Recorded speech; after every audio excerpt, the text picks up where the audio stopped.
Vamos vamos brincar um pouco com o Victor na rua. Mostrar um pouco para vocês o quarto dele. Aqui é o berço. Ele não está aqui. Aqui algumas decorações do quartinho dele. Aqui é as roupinhas dele. Esse safado tem mais roupa aqui, ó.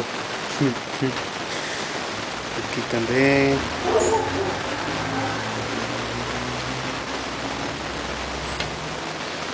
Aqui, sapatinhos, começa a sapatinhos, sapatos também, com certeza mais que eu. Aqui uma roupinha de inverno. E aqui também. Ao total 40 sapatos. Com esse aqui da primeira gaveta. Esse aqui é guarda-roupinha dele.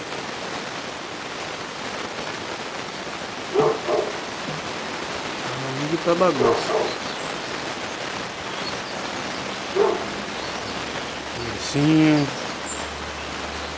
E aqui está o nosso campeão, o safadinho do Victor. Victor, dá um sorriso pro mano, dá um sorriso.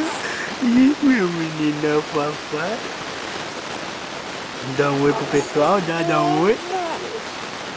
Oi, dá um oi. Dá um oi pro pessoal. Dá. Cadê o sorrisinho do mano? Cadê o sorrisinho do mano? Cadê o sorriso do mano? Cadê o menino papai? Papai. O sorriso, cadê o sorriso, mano? Cadê?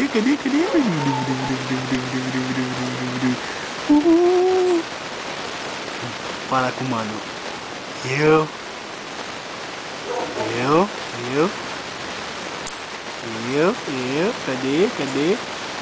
Cadê o sorriso? Cadê? Vem, cadê? Vem, rapaz, cadê o sorriso, rapaz? Cadê o sorriso, rapaz? Cadê o sorriso? Cadê o sorriso? Where is mine? Where is that? Cadê o sorriso? Isso aí. Que é a bênção que Deus nos deu.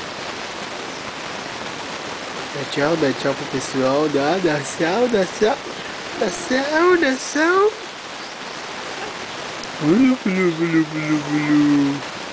Tchau, né?